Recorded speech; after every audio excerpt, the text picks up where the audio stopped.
Welcome back to another episode of SNEED-CAST Industry Update, our series that keeps you updated with our ever-changing industry. For those of you that have been watching the series for a while now, you know how this goes, but for those of you that are new, welcome. We'll be covering the latest in manufacturing, packaging, coding, sustainability, and much more. I'm your host, Alexa, and today we'll explore a range of topics, including the possible implementation of 200% retaliatory tariffs, the impact of Trump's trade war on Kentucky's bourbon industry, recent convictions for pandemic-era food fraud, and a lawsuit against canned tuna producer Bumble Bee over labor abuse allegations. We'll also discuss the USDA's decision to end a program connecting farms with schools and the suspension of food deliveries to food banks. Stay tuned for an in-depth look at these pressing issues.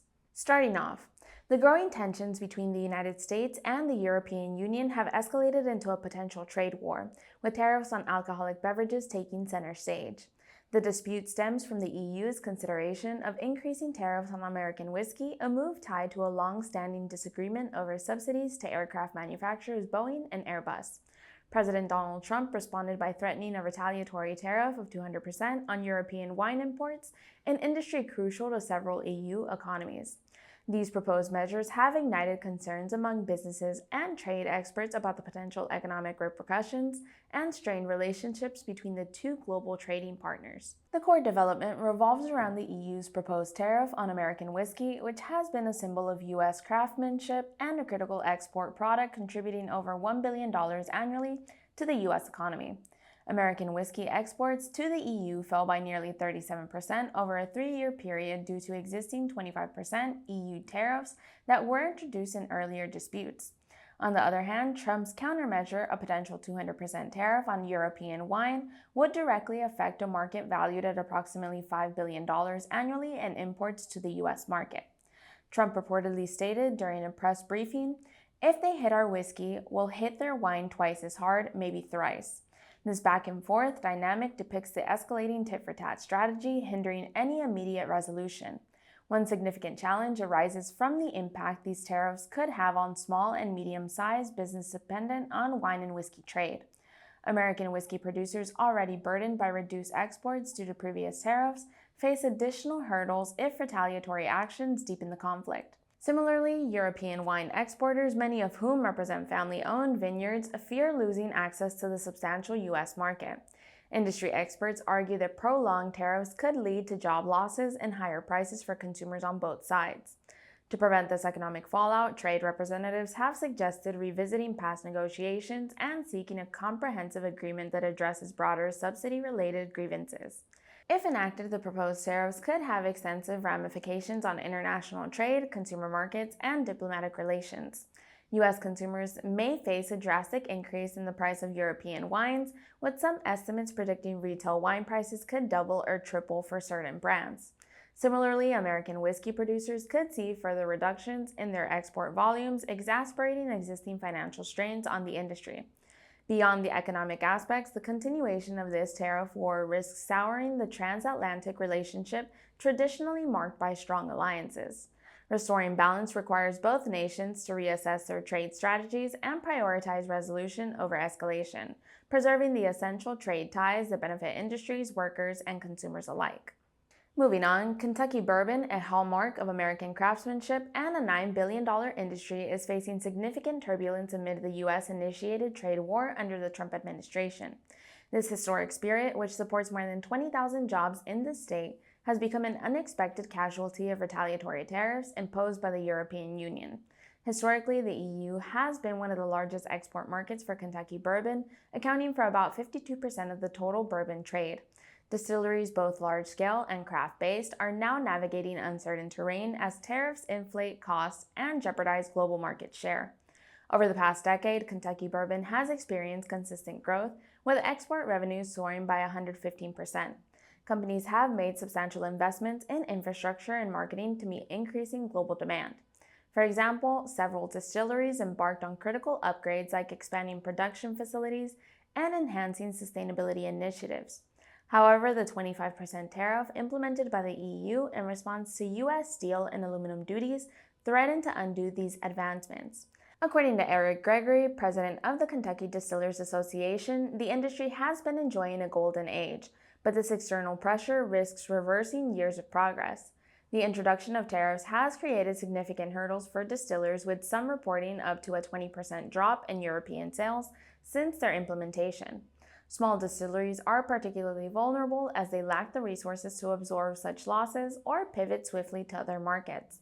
Fred No of Jim Beam highlighted the challenges smaller operations face, stating, "Large companies can adjust, but mom-and-pop distilleries wouldn't survive long-term tariffs." To counter these obstacles, the industry is lobbying for policy negotiations and exploring alternative markets in Asia and Latin America to diversify revenue streams. The fallout from the trade war extends beyond economic consequences, striking at the cultural heritage that bourbon represents for Kentucky and the broader nation. For consumers, the rising cost of bourbon exports could reduce market accessibility, deterring global growth and tarnishing the reputation of America's indigenous spirit. Domestically, potential job losses could ripple through communities relying on distillery operations. While the industry remains resilient, this moment underscores the fragile balance between policy decisions and their unintended consequences. Achieving tariff relief may be key to preserving Kentucky bourbon's international legacy and safeguarding the livelihoods attached to it. Moving on, a Minnesota jury recently handed down a conviction in a high-profile case of pandemic food fraud. Feeding Our Future founder, Aim Bach, was found guilty on all counts related to orchestrating a scheme that exploited federal food aid programs designed to assist children during the COVID-19 pandemic. According to federal prosecutor, Bach and her accomplices defrauded the government of approximately $250 million. This case highlights a stark misuse of emergency funding meant to alleviate food insecurity during a critical time. The investigation uncovered that the fraudulent scheme operated primarily through fraudulent sponsorships of feeding sites. Over 200 entities claimed to serve meals to children in need, while much of this activity was found to be bogus. Evidence presented in court revealed that tens of millions of dollars were funneled into personal expenses, including luxury items, real estate, and overseas travel. The U.S. Department of Justice highlighted this as one of the most brazen and egregious cases of its kind. Attorney Andrew Luger stated, "What we saw here was a deliberate abuse of trust during one of the hardest times in our nation's recent history. One of the major challenges revealed in this case was the lack of sufficient monitoring and accountability in disbursement processes for emergency funds. While these expedited programs were necessary to address an urgent crisis, they were also highly vulnerable to exploitation due to limited oversight. The trial emphasized the critical need for stronger safeguards and future relief initiatives, including stricter vetting procedures for participating organizations and real-time auditing to detect suspicious activities early on. The outcome of this trial serves as a stark warning to those considering the misuse of public funds. Authorities have ramped up investigations and pledged to recover as much of the stolen money as possible, with steps being taken to close procedural loopholes. This historic conviction is likely to influence how future emergency food and relief funding is structured, balancing efficiency with accountability to prevent similar abuses. Additionally, the scandal has shone a spotlight on the importance of rebuilding public trust in government programs meant to aid vulnerable populations. Moving on, a group of Indonesian fishermen has filed a lawsuit against canned tuna giant Bumble Bee, alleging the company was complicit in labor abuses within its supply chain. The lawsuit, filed in a California federal court, claims that Bumble Bee sourced its tuna from operations that subjected workers to forced labor, debt bondage, and inhospitable working conditions.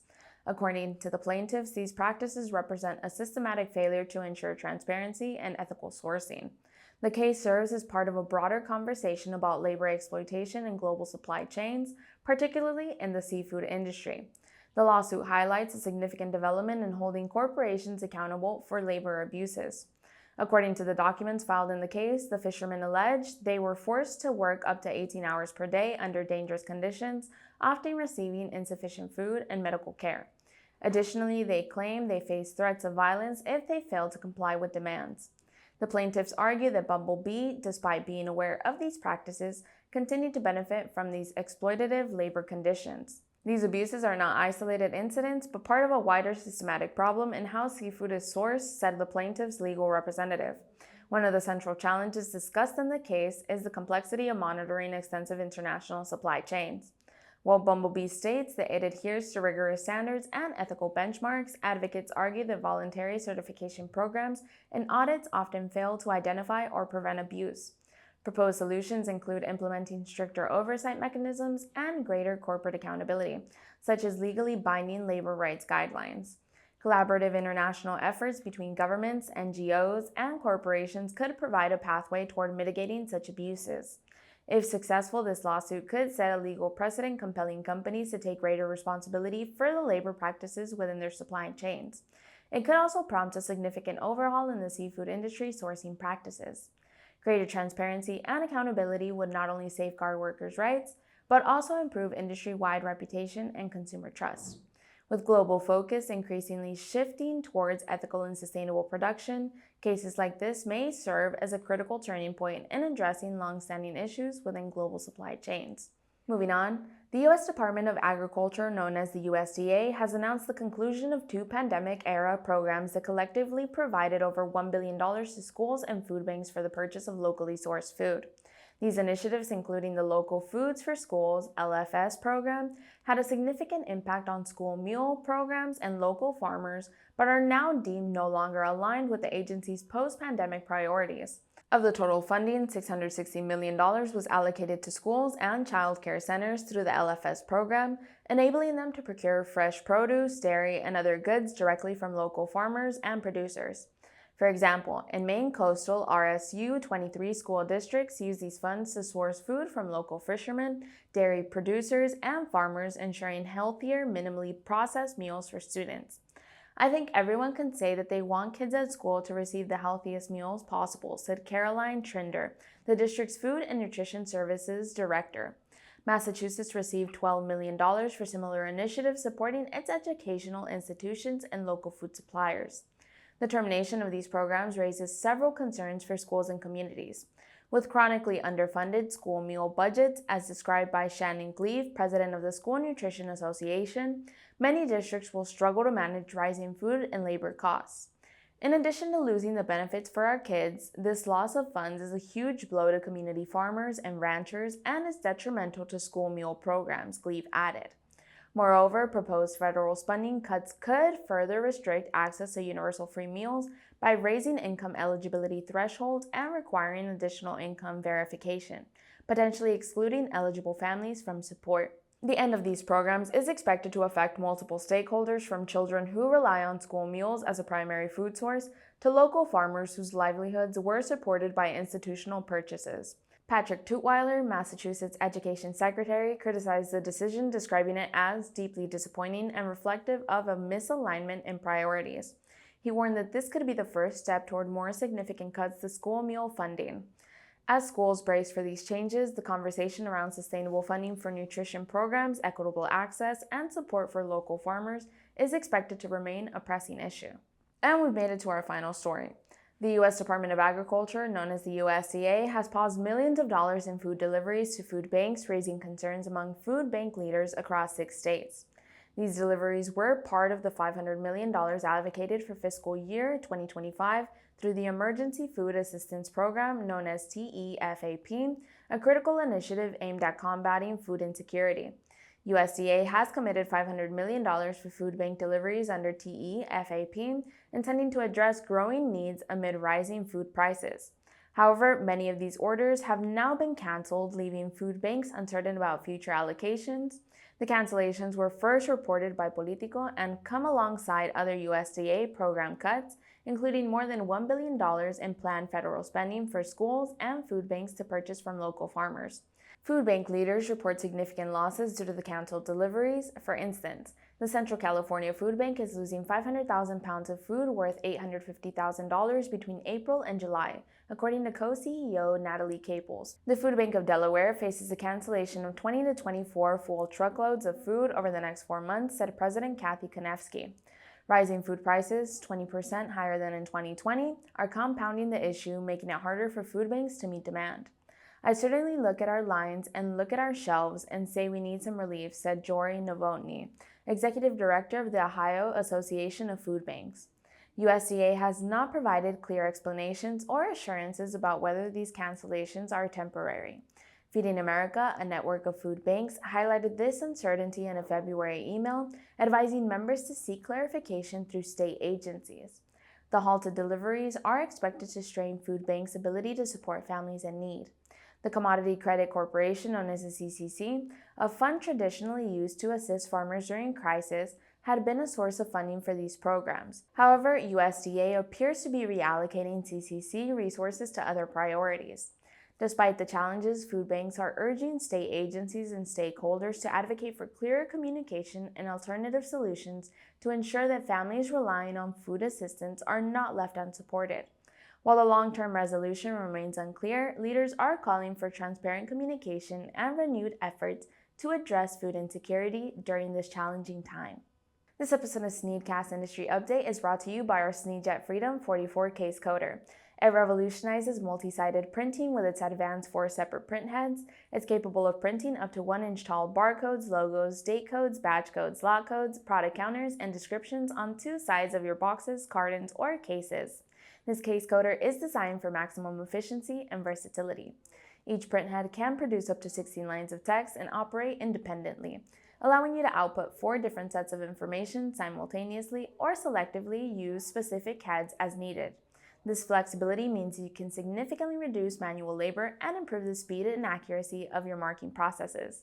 Like always, stay tuned for our next episode of SNEED-CAST Industry Update, and make sure to like, comment, subscribe, hit the notification bell down below to stay up to date with all of our great content, and let us know what topics you'd like to see us talk about here on the show. We look forward to hearing from you all. Bye, everyone.